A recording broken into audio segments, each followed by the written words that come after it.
भारत का जन्म कोई पिछले 50 साल में नहीं हुआ है। भारत एक प्राचीन राष्ट्र, 1947 में भी किसी नए राष्ट्र का जन्म नहीं हुआ। 5000 वर्ष पुरानी सभ्यता और संस्कृति का ये राष्ट्र है।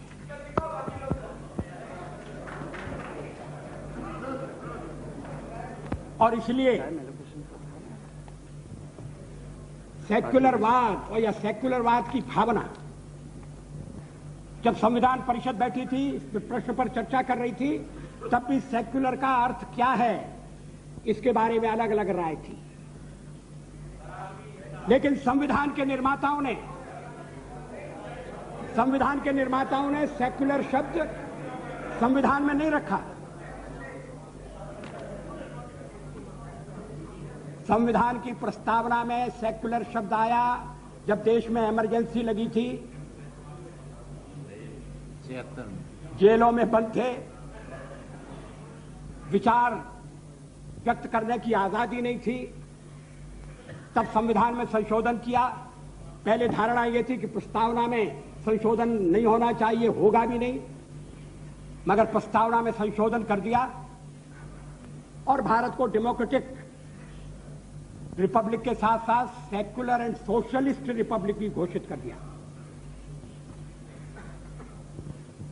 उस पर जो बहस हुई थी मैंने ध्यान से पढ़ी है। कांग्रेस के हर वक्ता ने और विशेषकर सरदार स्वर्ण सिंह ने इस बात पर जोर दिया कि हमारा सेक्युलरिज्म पश्चिम के सेक्युलरिज्म से भिन्न होगा।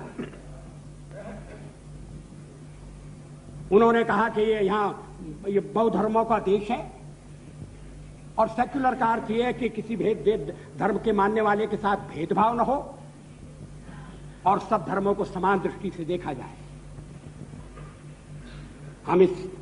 हम इस व्याख्या को स्वीकार करते हैं, हृदय से स्वीकार करते हैं। यह हिंदू चिंतन का निचोड़ है, यह हमारी अस्मिता है,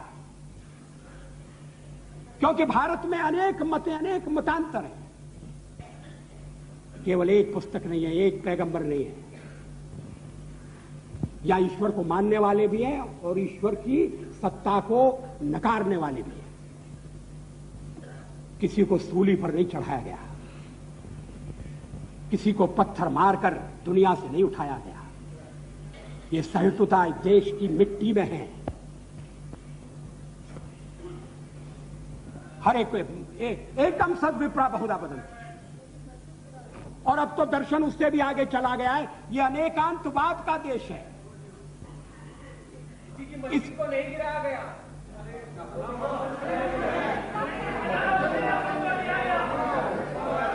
देखिए, बिजू पटनायक ने मुझे वो मामला उठाने से रोका है। अब ये मुझे उत्तेजित कर रहे हैं। सही कह रहे हैं, मंदिर ही गिराए गए, मस्जिद नहीं गिराई गई। यही तो मुश्किल है। लेकिन हम ये अयोध्या की घटना तो बाद में हुई है। आप तो हमको पहले से संप्रदायवादी कह रहे हो, पहले से सेक्युलर विरोधी कह रहे हो, क्योंकि आपका प्रचार राजनीतिक है, वो तथ्यों पर आधारित नहीं है। और अगर आप संप्रदाय नहीं है तो आपने कितने मुस्लिमों को एमपी बनाया?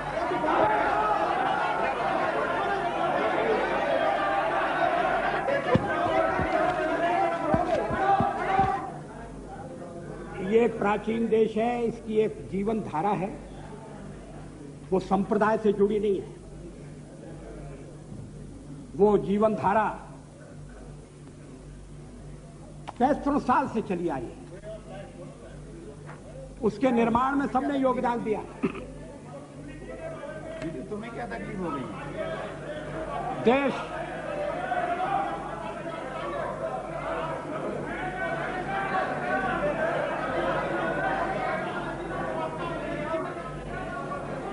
भारत मजहबी राज्य न बने,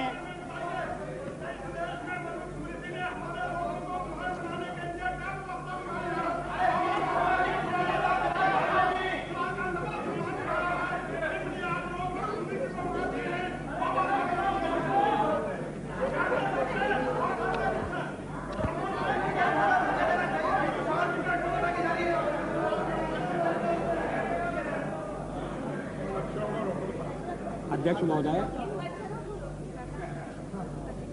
मैं मानता हूं कि कुछ मुद्दे ऐसे हैं जो विवादग्रस्त हैं, जो चर्चा को उत्तेजन देते हैं, मगर चर्चा एक व्यवस्था से होना चाहिए, चर्चा एक तरीके से होना चाहिए। अब मुझे बार बार टोका जाएगा तो मैं तो अपनी बात पूरी नहीं कर सकता। और अगर आप, क्योंकि संख्या में ज्यादा ये फैसला करके आए हैं, क्या आप मुझे भी नहीं बोलने देंगे?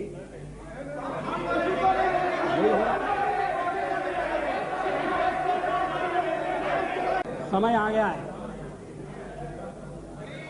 कि जब हम पुरानी मान्यताओं को बदलती हुई मानसिकता के परिवेश में देखें। सांप्रदायिकता एक तरह की नहीं होती, और अगर एक तरह की सांप्रदायिकता को उत्तेजन दिया जाएगा तो दूसरी तरह की सांप्रदायिकता पनपेगी। इस तथ्य को अभी तक समझा नहीं गया है। इस देश में कभी मजहबी राज्य की मांग नहीं उठी। इस देश में कभी मजहब के आधार पर, मत भिन्नता के आधार पर उत्पीड़न की बात नहीं है। न उठेगी, न उठना चाहिए, और अगर उठेगी तो हम उसका विरोध करेंगे। आपको आश्वासन देना चाहते हैं, भारत सेक्युलर रहना चाहिए। हम अपने पड़ोस देशों की तरह से मजहबी राज्य नहीं बनेंगे। लेकिन क्या इसका अर्थ यह है कि हमारी कोई जड़ें नहीं है? क्या इसका अर्थ यह है कि हमारे कोई जीवन मूल्य नहीं है? ये 5000 साल की सभ्यता और संस्कृति जो हमें विरासत में मिली है और जिस पर हमें गर्व है, अभिमान है, वो सभ्यता और संस्कृति किस तरह से हमारे जीवन को बनाती रही है? आज जीवन की धारा क्या है? मुझे याद है, देश के दुर्भाग्यपूर्ण विभाजन के बाद पंडित जवाहरलाल नेहरू अलीगढ़ विश्वविद्यालय में भाषण करने के लिए गए थे। दीक्षांत समारोह था। उनके भाषण का एक अंश मैं आपके सामने उद्धृत करना चाहता हूं। Quote, I have said that I am proud of my inheritance and our ancestors who gave an intellectual and cultural preeminence to India. How do you feel about this past? Do you feel that you are sharer in it and inheritor in it, and therefore proud of something that belongs to you as much as to me? Or do you feel alien to it? Pass it without understanding that strange thrill which comes from the realization that we are the trustee and inheritors of this vast treasure. You are Muslim and I am Hindu. We may adhere to different religious faiths or even to none, but that does not take away from the inheritance, that inheritance that is yours as well as mine. The past holds us together. Why should the present or the future divide us in split? ये नेहरू जी के विचार है।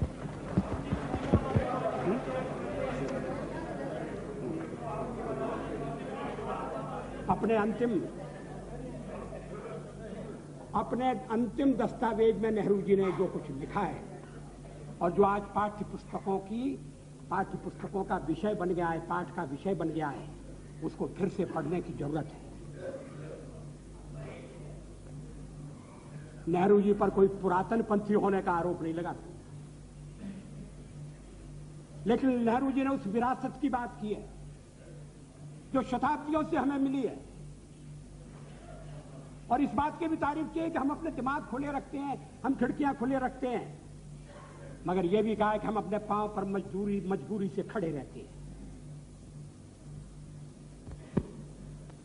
क्या इस common inheritance, cultural inheritance नहीं सकेंगे? इसकी स्वीकृति है। क्या जो अतीत है उसमें अभिमान है?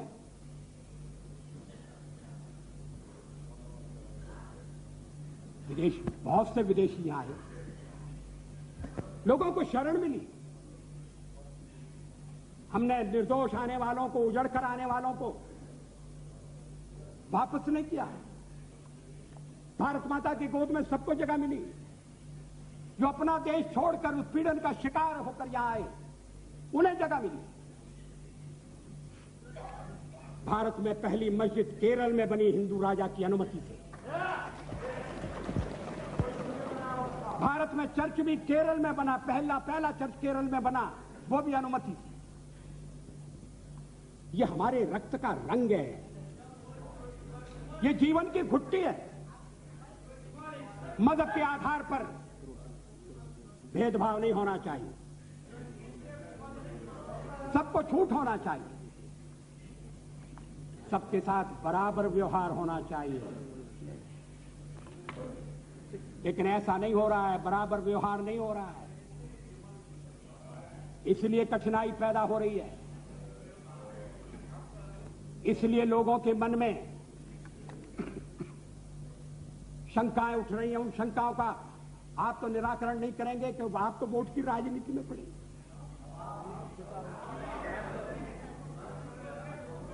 लेकिन मैं आज कहना चाहता हूं, आवश्यकता इस बात की है कि इन प्रश्नों पर भी एक राय बनाई जाए। जब शाहबानो का मामला था और सुप्रीम कोर्ट में गया और फैसला हुआ, एक राय बन सकती थी, कदम उठाए जा सकते। Prime Minister, नहीं उठाया गया। Prime Minister, would you like to conclude before the lunch? 5 minutes now, or you would like to? देखिए, मैं 5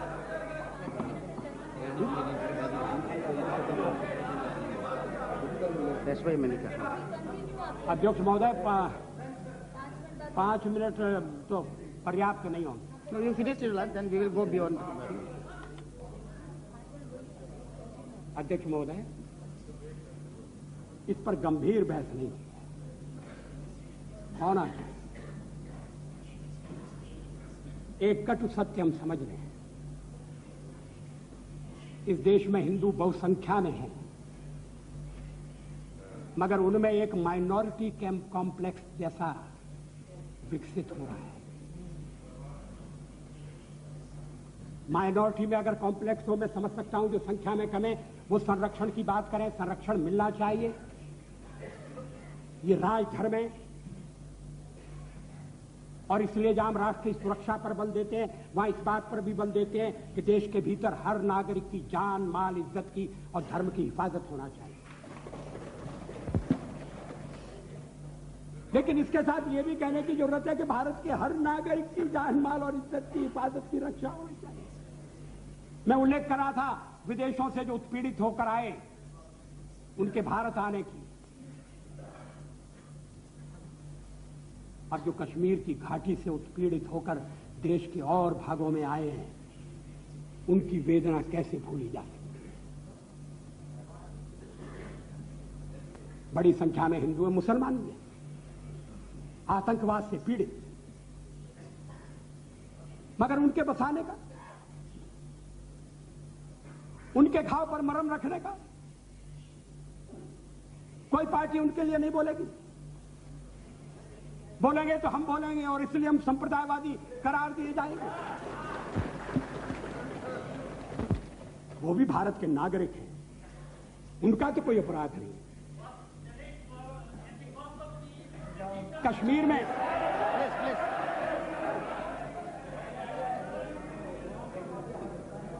कश्मीर में सूफी विचारधारा का विकास हुआ। जब हिंदू और मुसलमान साथ आए, जब चिंतक मिले, तो फिर सूफी विचारधारा पनपी। और मुझे मालूम है कि जब सोमनाथ के मंदिर के लिए यात्री जाते हैं तो उसमें मुसलमान किस तरह से योगदान देते हैं, यात्रियों को कंधे पर ले जाते हैं और सोमनाथ में मिलने वाली जो पूजा की रकम है, अमरनाथ में मुझे सारे नाथ एक ही दिखाई देते हैं।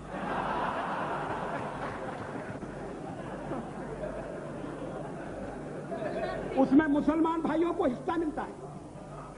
अब ये परंपरा कौन तोड़ना चाहता है? इसका योजनाबद्ध प्रयास हो रहा है, सीमा के पार से भी हो रहा है। आके चरारे शरीफ को आग की भेंट क्यों चढ़ाया? उन आतंकवादियों को यह पसंद नहीं था कि कश्मीर की घाटी में केसर की क्यारियों में सूफी मत फैले। वो नहीं चाहते कि भारत के लोग, अलग अलग समाज के लोग, अलग अलग धर्म के लोग, जातियों के लोग मिलकर रहें। चुनाव के बाद जो दृश्य बनाए उसमें कुछ क्षेत्रों में यह उम्मीद की जा रही है कि भारत कमजोर हो जाएगा, भारत में अस्थिरता आ जाएगी और भारत अपने राष्ट्रीय उद्देश्यों से डिग जाएगा। मैं ऐसी बाहरी ताकतों को और भीतरी शक्तियों को चेतावनी देना चाहता हूं कि जो भी परिवर्तन आएंगे वो परिवर्तन हम हजम करेंगे। जो भी परिवर्तन आएंगे उन्हें हम सहन करके अपने को उनके अनुसार ढालेंगे, मगर हम भारत के राष्ट्रीय हितों की पूरी तरह रक्षा करेंगे।